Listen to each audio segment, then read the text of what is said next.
بسم اللہ الرحمن الرحیم. جناب خورشید ندیم صاحب، چیئرمین نیشنل رحمت العالمین اتھارٹی، جناب مختار صاحب vice chancellor national state university, اور عزیز طلباء و طالبات، سب سے پہلے تو میں آپ کو یہ بتا دوں کہ میں یہاں پہ کوئی تقریر وغیرہ کرنے نہیں آیا تھا.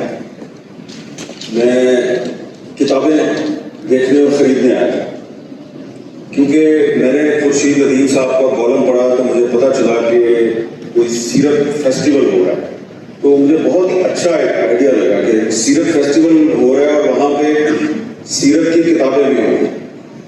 تو عام طور پہ جو بک فیسٹیول ہوتے ہیں وہاں پہ آپ کو بہت سی کتابیں ملتی ہیں، لیکن ورائٹی نہیں ہوتی، اور خاص طور پہ جو سیرت رسول ہے حضرت محمد صلی اللہ علیہ وآلہ وسلم کی، تو یہ ایک اتنا بڑا سبجیکٹ ہے کہ اس پر آپ تمام عمر بھی اگر ریسرچ کرتے رہیں، اس کو پڑھتے رہیں، تو آپ کا علم نامکمل رہتا ہے. اب آپ سوچ رہے ہوں گے کہ یہ عامر میر جو ہے یہ سیرت کی کتابیں کیوں ڈھونڈ رہا ہے.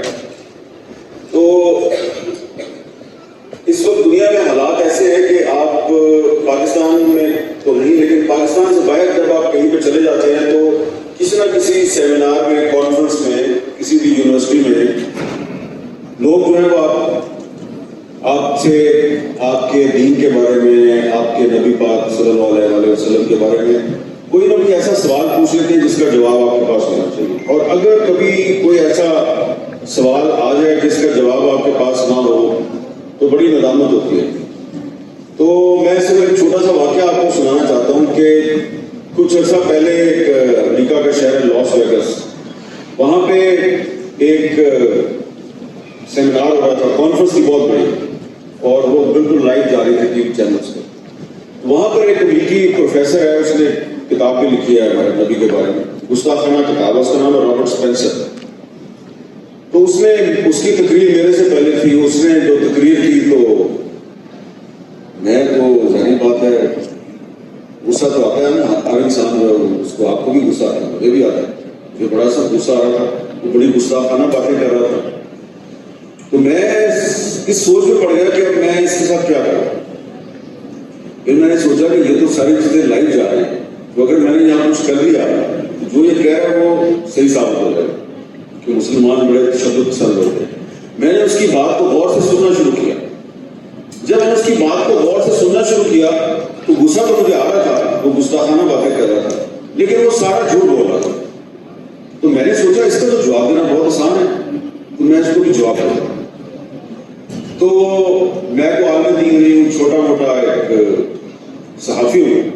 میں نے اس کی بات سننے کے بعد جب اس کو جواب دینا شروع کیا اور میں نے اس کو چیلنج کیا کہ تم نے ایک بھی بات سچ نہیں بولی، تو تھوڑی دیر بعد میں نے دیکھا کہ ہال میں میرے ہاتھ میں تالیاں بج گئی، جبکہ سارے کا سارا مجمع جو ہے وہ امریکنس پر مشتمل تھا.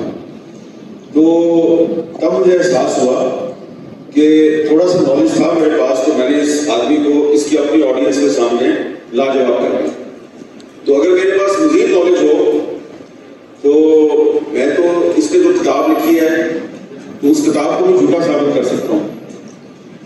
تو اس لیے اس کے بعد بھی اس طرح کے واقعات ہوتے رہتے ہیں. تو اس لیے مجھے عام طور پہ جو ہے وہ میں اس ٹو میں لگا رہتا ہوں کہ کوئی مجھے ایسی کتاب ملے کہ جس میں مجھے کوئی نئی بات جو ہے وہ پتہ چلے. یہ بات میں آپ کو اس لیے بتا رہا ہوں کہ آپ ہمارا مستقبل ہے، نوجوان ہیں، اور آپ کو جو ہے کوشش کرنی چاہیے کہ اب جو دنیا میں بدلتے ہوئے حالات ہیں تو یہ نفرتوں کا دور ہے، اور نفرت جو ہوتی ہے اس کی بنیاد ہوتی ہے جھوٹ پہ. اور جب کوئی جھوٹ بولتا ہے تو اس کا جواب آپ جھوٹ بول کے نہیں دیتے، جھوٹ کا جواب آپ سچ بول کے دیتے ہیں. جیسا کہ ابھی آپ کو اتنا خوبصورت واقعہ سنایا خورشید ندیم صاحب نے، علامہ اقبال کی ذات کے حوالے سے مجھے بچپن کا ایک واقعہ سنایا. تو میں جب اسکول میں پڑھتا تھا تو صبح جب اسمبلی ہوتی ہے اسکول میں، وہ شروع ہوتی تھی اقبال کی دعا سے، لب پہ آتی ہے دعا بن کے تمنا میری، زندگی شمع کی صورت ہو خدایا میرے. تو وہ جو دعا ہے کہ زندگی شمع کی صورت ہو خدایا میرے، تو وہ اقبال کی دعا یہی ہے کہ میری زندگی جو ہے وہ اس شمع کی صورت ہو جائے، وہ شمع جو نبی پاک حضرت محمد صلی اللہ علیہ وسلم نے پوری دنیا میں روشنی پھیلانے کے لیے چلائی تھی. تو اس اقبال کی جو شاعری ہے اس میں جو محبت رسول ہے وہ آپ کو بڑی غالب نظر آتی ہے. ایک اقبال کی شاعری کا جو ہے نا وہ ایک اہم عنصر ہے کہ محمد سے وفا تمہیں تو ہم تیرے ہیں، یہ جہاں چیز ہے کیا لوح و قلم تیرے ہیں. تو اگر آپ نبی کریم حضرت محمد صلی اللہ علیہ وسلم کی زندگی کو پڑھیں گے تو آپ کو پتہ چلے گا کہ زندگی میں نہیں پوری دنیا میں کامیابی حاصل کرنے کا نسخہ کیا ہے، طریقہ کیا ہے. اور جو خاص طور پہ جو ابھی ڈاکومنٹری دکھائی جا رہی تھی، میں نے وہ جتنی دیکھی ڈاکومنٹری، تو اس میں مائیکل ہارٹ نے جو ایک رینکنگ کی ہے دنیا کی 100 عظیم ترین شخصیات، تو مائیکل ہارٹ کی کتاب بھی ہے 10 great people in the world. تو اس میں بھی اگر آپ وہ کتاب بھی پڑھیں گے تو آپ کو بڑا فخر ہوگا کہ آپ کے نبی پاک حضرت محمد صلی اللہ علیہ وسلم جو ہے وہ نمبر 1 ہے، سب سے نمبر 1. کتاب لکھنے والا جو ہے وہ ایک امریکن ہے، نان مسلم ہے، یونیورسٹی کا پروفیسر ہے، ماہر فلکیات ہے، لیکن اس نے رینکنگ جب کی تو سب سے اوپر نبی پاک کو رکھا. کیوں رکھا؟ وہ جب کتاب پڑھیں گے تو آپ کو پتہ چلے گا. نمبر 2 پہ نیوٹن ہے اور نمبر 3 پہ حضرت عیسیٰ علیہ السلام. حالانکہ حضرت عیسیٰ علیہ السلام کے ماننے والوں کی تعداد جو ہے دنیا میں وہ مسلمانوں سے زیادہ ہے، لیکن جو مسلمانوں کے نبی ہیں جو صرف مسلمانوں کے نبی نہیں بلکہ رحمت للعالمین ہیں، تو وہ نمبر 1 پہ کیوں ہے؟ یہ اگر اس امریکن کو پتہ چل گیا تو آپ کو اور مجھے بھی پتہ ہونا چاہیے. کیونکہ اگر کبھی فرض کریں آپ انگلینڈ میں یا امریکہ میں آپ اللہ تعالیٰ آپ کو موقع دے، آپ کو اسکالرشپ ملتا ہے، آپ وہاں کی یونیورسٹی میں پڑھنے چلے جاتے ہیں، وہاں پہ کوئی آپ کا کلاس کر وہ آپ کو پوچھے یہ بتاؤ کہ مائیکل ہارٹ نے جو کتاب لکھی ہے اس میں اس نے آپ کے نبی کو نمبر 1 پہ کیوں کیا ہے اور نیوٹن کو نمبر 2 پہ کیوں کیا ہے اور حضرت عیسیٰ علیہ السلام کو نمبر 3 پہ کیوں کیا ہے؟ تو آپ کو جواب تو دینا پڑے گا. تو جواب آپ اسی وقت دیں گے جب آپ کو اپنے نبی کے بارے میں کچھ معلومات حاصل ہوں، اور وہ معلومات آپ کو حاصل ہوں گی جب آپ قرآن پڑھیں گے اور سیرت رسول کا مطالعہ کریں گے. کیونکہ جو سیرت ہے وہ قرآن ہے اور قرآن جو ہے وہ سیرت ہے. اور اس میں ایک اہم ترین چیز یہ ہے کہ دین میں جبر نہیں ہے. اور جیسا کہ آپ نے ڈاکومنٹری میں بھی دیکھا کہ جو لوگ نبی کریم کے بارے میں گستاخی کرتے تھے وہ ان کو بھی معاف کر دیتے تھے، جو ان پر ظلم کرتے تھے وہ ان کو بھی معاف کر دیتے تھے، اور ان کی زندگی میں ٹالرنس جو ہے وہ کی ٹو سکسیس تھی، ٹالرنس. اور ایک اور میں آپ کو ایک تھوڑی سی بات شاید آپ کو اچھی نہ لگے لیکن وہ بھی میں آپ کو جاتے جاتے بتانا چاہتا ہوں. ایک اور بہت بڑا رائٹر تھا برطانیہ کا، آئرش تھا، اس کا نام تھا جارج برنارڈ شاہ. جارج برنارڈ شاہ کو 1925 میں نوبل کا پیس پرائز ملا. تو جارج برنارڈ شاہ نے سیکنڈ ورلڈ وار سے کچھ پہلے، فرسٹ ورلڈ وار کے بعد اور سیکنڈ ورلڈ وار سے کچھ پہلے اس نے ایک پریڈکشن کی. اس نے یہ کہا تھا کہ میں نے جو حضرت محمد صلی اللہ علیہ وسلم ہیں ان کی زندگی کا بہت غیر جانبداری سے مطالعہ کیا، اور مجھے لگتا ہے کہ آنے والے 100 سال میں یورپ میں اگر کسی مذہب کی حکومت قائم ہو جائے گی تو وہ اسلام ہوگا. کیونکہ اسلام میں وہ تمام خصوصیات پائی جاتی ہیں جو یورپ کے کلچر کا حصہ ہے. یورپ کے کلچر کا حصہ وہ چیزیں نہیں ہیں جو آپ اور میں سمجھتے ہیں. وہاں پہ اور بھی بہت سی اچھی چیزیں، بری بھی چیزیں نہیں ہیں، اچھی بھی چیزیں. تو لیکن بعد میں اس نے یہ بھی کہا کہ لیکن جب میں آج کے مسلمانوں کو دیکھتا ہوں تو مجھے نہیں لگتا کہ یہ اپنے نبی کی تعلیمات کی پیروی کرتے ہیں.